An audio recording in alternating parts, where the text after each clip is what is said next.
안녕하세요. 통일이 오는 그날까지 담대하고 담담하게 전망을 짚어보는 통일담담의 아나운서 조수빈입니다. 지난 5일 제8기 제8차 노동당 전원회의의 후속 대책을 논의하는 내각 전원회의 확대회의가 열렸습니다. 여기서 눈에 띄는 게 농업정책이었는데요. 김덕훈 내각총리가 현지에서 농업을 시찰하는 등 아주 심혈을 기울이고 있다고 합니다. 자, 과연 북한에서 농업은 어떤 위치에 있길래 이렇게 내각에서 주요한 의제로 다뤄지는 걸까요? 오늘은 이 주제를 집중적으로 다뤄보겠습니다.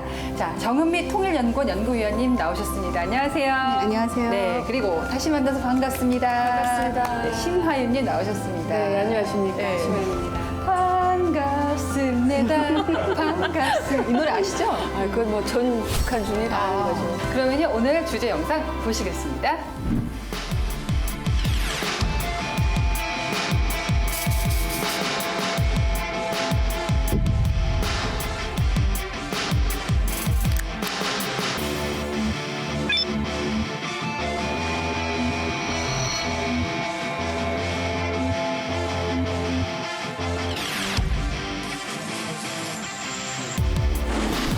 네, 얼마 전에 유엔 산하 세계 식량 계획에서 이런 계획을 발표했습니다. 올 하반기 북한에 필요한 식량 자금이 3,800만 달러. 이게 이전보다 3배나 오른 거래요. 연구위원님, 지금 북한 식량 사정이 얼마나 안 좋길래 이 정도 얘기가 나오는 걸까요? 네, 북한은 유엔이 지정한 만성적인 식량 부족 국가이고요. 인구 절반 가까이가 영양실조를 겪고 있는 것으로 나타나고 있습니다. 네. 그래서 북한은 이 식량 문제를 좀 해결하기 위해서 대안책으로 작년부터 밀보리 농사를 대폭 늘렸는데요. 네. 이상기후에 잘 대비하지 못해서 성과가 그렇게 크지는 못했던 것으로 나타나고 있습니다. 네. 또 거기다가 이제 식량 수입도 작년에 거의 이루어지지 않았거든요. 코로나도 있었고. 예, 그러다 보니까 이제 식량 그 가격이 올라가고 또 자체 생산량도 줄다 보니까 그 식량 접근권도 상당히 나빠진 것으로 이렇게 파악되고 있습니다. 예. 그런데 이제 올해에는 전부 나서서 총력전을 펼쳤고 기후 조건도 괜찮은 편이어가지고 올해는, 예. 올해 작황은 잘 된 것으로 이렇게 파악되고 있습니다. 근데 이거는 왜일까요? 제가 뉴스를 보면은 북한에서 아사자가 속출한다 이런 얘기가 계속 나오고 있거든요. 실제는 어떤 겁니까, 그러면? 그 식량 자원이 어떻게 배분되느냐에 따라서 이제 그 아사자가 발생할 수도 있습니다. 왜냐면 식량 자원 배분이 특권 계급이랑 핵심 계층부터 우선적으로 배분되고 일반 그 북한 주민들은 그냥 자력으로 그러니까 알아서 식량을 구해야 하는 구조이기 때문에 이제 이 식량 접근 사정이 안 좋은 사람들은 네. 당연히 거기서 이제 아사자도 발생할 수 있는 거죠. 농사가 잘 됐다고 해서 괜찮은 게 아니라 그렇죠. 어떻게 배분이 되느냐. 그렇죠. 그게 굉장히 중요하죠. 근데 너무 웃긴 게 공산주의라는 게 똑같이 배분하겠다고 해서 네. 된 정권 아니에요? 어떻게 이런 일이 있을 수가 있죠? 북한이 뭐 식량 가지고 사실 내 말 잘 듣는 사람에게는 똑같이 식량을 나눠주고 정부의 말을 안 들으면 식량을 주지 않는 강제하는 어떤 그런 걸로 정치를 했단 말이죠. 근데 권한의 행군 이후에는 식량 사정이 안 좋을 수밖에 없는 거죠. 그래서 대부분 북한 주민들은 이제는 배급을 준다고 생각하고 네. 배급줄에 가서 기다리는 거 누구도 하지 않습니다. 안 해요? 안 해요, 안 해요. 북한에서 농업의 비중이 상당하단 말이에요. 네. 여전히 농업 국가다라는 말을 네. 했는데 북한 경제와 산업에서 농업이 어느 정도 비중을 차지하나요? 네, 한국은행이 매년 7월경에 북한 경제 성장률 추정 결과라는 걸 발표합니다. 네. 거기에 보면은 이제 매 북한의 국내 총 생산 중에서 가장 최근 자료인 2021년을 기준으로 보면은 농림어업이 차지하는 비율이 23.8%에 이릅니다. 그게 이제 이 수치가 잘 안 와닿잖아요. 그래서 우리 남한 거를 비교해 보면 우리는 국내 총 생산 중에서 농림어업이 차지하는 비중이 2%밖에 안 됩니다. 그러니까 이 두 수치만 비교해 봐도 여실히 알 수 있는 거죠. 우리보다 차지하는 비중이 10배가 높다. 네. 우리는 산업정책 얘기하는데 거기 농업정책, 네. 김정은의 농업의 핵심 정책은 뭘까요? 네. 북한은 북한에서 농업, 그 먹는 문제 해결은 체제 고의와 관련된, 예, 그래서 쌀은 곧 사회주의다라고 할 정도로 이제 굉장히 강조되고 있는데, 이제 공식적으로 농업 정책은 김일성 때 나온 주체 농법을 계승하고 발전시킨다라는 식이 이제 공식 그 입장입니다. 네. 그래서 김정일 정권일 때는 이 주체 농법을 좀 현실에 맞게 변형시켜서 농업 혁명 방침이라고 불렀는데, 그게 이제 어떤 내용이냐면은 종자 혁명, 네. 감자 농사, 그다음에 두벌 농사, 그다음에 토지 정리 사업, 이런 것이 핵심 그 내용입니다. 네. 이걸 이제 김정은 정권에서 다시 이제 변형해서 농업 발전 5대 요소라고 그 제시를 했는데, 그 5대 요소에 어떤 게 포함이 되냐면 역시 종자 혁명, 그다음에 과학 농사, 그다음에 새 땅 찾기, 그다음에 새 땅 찾기.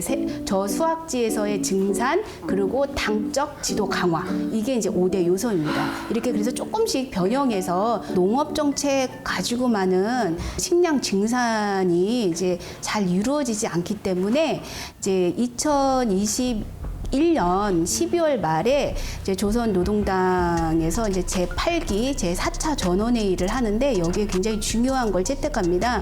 새로운 사회주의 농촌 건설 강령을 채택을 하는데, 네. 1964년에 김일성이 발표한 사회주의 농촌 태제와 거의 유사합니다. 기본 내용을 좀 요약해 드리면, 이런 농업 정책만으로는 이 목표로 하는 식량 생산 기준을 달성할 수 없다. 네. 그럼 어떻게 해야 하냐? 어떻게 해야 돼요? 이 낙후한 농촌을 네. 좀 현대적으로 발전시키고, 농민들의 사상 의식 수준도 높여서 과학 농사, 과학 농사를 좀 할 수 있어야 네. 이게 안정적이고 지속적으로 농업이 발전할 수 있다라는 것이 새로운 사회주의 농촌 건설 강력의 기본 구상입니다. 근데 우리는 북한 얘기를 들으면 계속 자기 모습. 뭐를 하려면 뭐가 안 되고 이제 앞뒤가 맞지 않는. 네.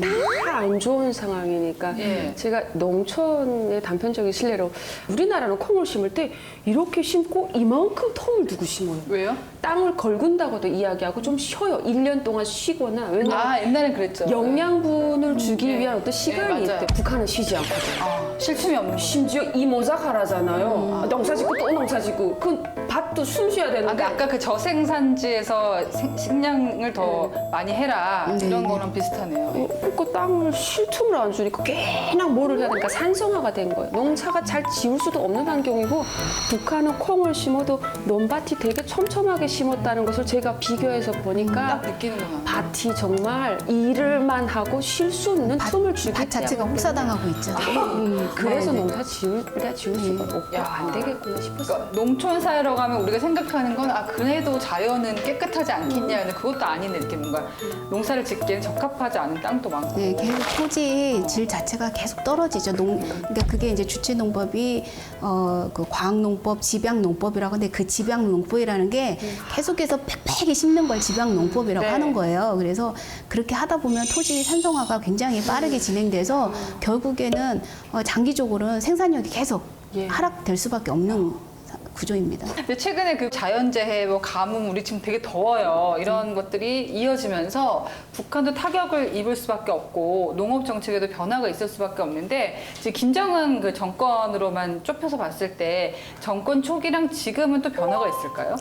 또 코로나 그 19 방역 체제 상황이다 보니까 이제 국경을 봉쇄했잖아요. 네. 그래서 안 그래도 부족한 영농 물자를 제대로 수입을 못하게 되는 상황이 된 죽으라는 거죠. 거죠. 예. 그래서 이제 자체로 농사를 짓는 이제 그런 방침으로 정책이 전환되다 보니까 지금 전 국민이 나서서 농사를 짓고 산성화되는 문제 때문에 북에서는 계속해서 거름을 많이 생산해서 자체적으로 농사를 짓는 방향으로 북한이 이제 또 정책이 그렇게 가고 있어서 아마 굉장히 북한 주민들이 힘들어지고 있는 상황일 겁니다. 그런 건 없습니까? 김정은도 바보는 아닐 거 아니에요. 이렇게 토지를 좀 나눠주고 네네네. 여기는 좀 책임져서 네가 지어라. 네, 그래서 실제로- 인간의 본능이 예. 잘 지으라고 할 거 아닙니까? 네, 그래서 이제 정권 초기 때부터 우리식 경제관리 방법이라고 해서 그걸 도입을 했는데 그게 핵심이 뭐냐면 그 개별 생산 단위에다가 경영 책임권 권한을 많이 허용해 주는 겁니다. 좀 나아지지 않을까요? 예, 그래서 농장도 농장 책임 관리제가 도입이 되고 그다음에 그 농장은 최말단 생산 조직이 분조입니다. 근데 네, 그 분조에 한 20명 정도가 소속되어 있는데 그 분조에 소속된 농장원들에게 분조 땅을 다 나눠주고 자체적으로 농사를 짓되 그다음에 이제 약속한 생산 계획을 채우고 나머지는 모두 다 가져라. 오. 예, 그게 이제 괜찮을 것 포전 같은데? 담당 책임제라고 하는데 네. 그 포전 담당 책임제를 이제 법까지 고쳐가면서 실시를 했습니다. 네. 그래서 그 결과 어떤 농장은 실제 농업 생산력이 매우 높아져서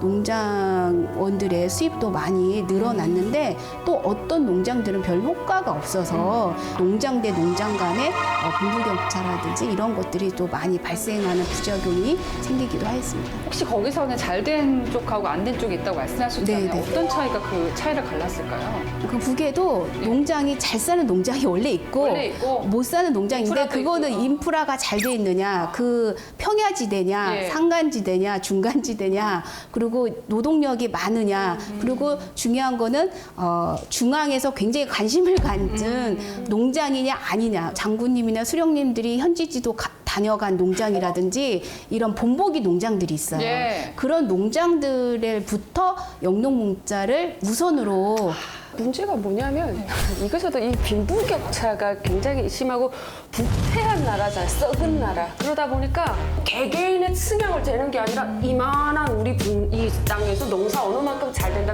튼실하게 잘 되는 농사 거기 와서 요거 평방이 얼마나 안 돼? 그러면 강제하는 거. 이거에 80% 국가에 바치고 20% 너 먹어. 근데 이 사람은 좋은 땅에서 농사가 잘 되는데 저는 정말 밑바닥이니까 저기 어디 전야라든가 산이라든가 농사 안 되는 땅 봐주면 어차피 자기가 노력하고 투자했는데 네. 여기 농사 측정량에 따라서 80% 분배라고 하면 나는 농사를 이만큼 지었지만 이만큼이 안 나오면 더 뺏기게 되는 상황이니까 너는 아, 그런 악순환들. 그러니까 우리나라 같으면은 이제 좀 공평. 빈약한 인프라가 빈약한 곳 같은 경우에는 좀 지원을 좀 해주잖아요. 근데 북한은 그런 거 없이 그냥 무조건 해 말아 니들이 알아서 해. 약간 이렇게 돼버리니까 무법지대 같이 농사도 그렇게 되는 것 같습니다. 자, 우리가 알지 못했던 북한 농업의 다양한 면모들을 살펴봤는데요. 통일 담당 다음 시간에도요 이 북한 농업에 관한 더 흥미로운 이야기들 들어보도록 하겠습니다. 다음 시간에도 함께 해주실 거죠? 아, 네. 네. 자, 그러면은 저희 인사드리겠습니다. 통일 담당.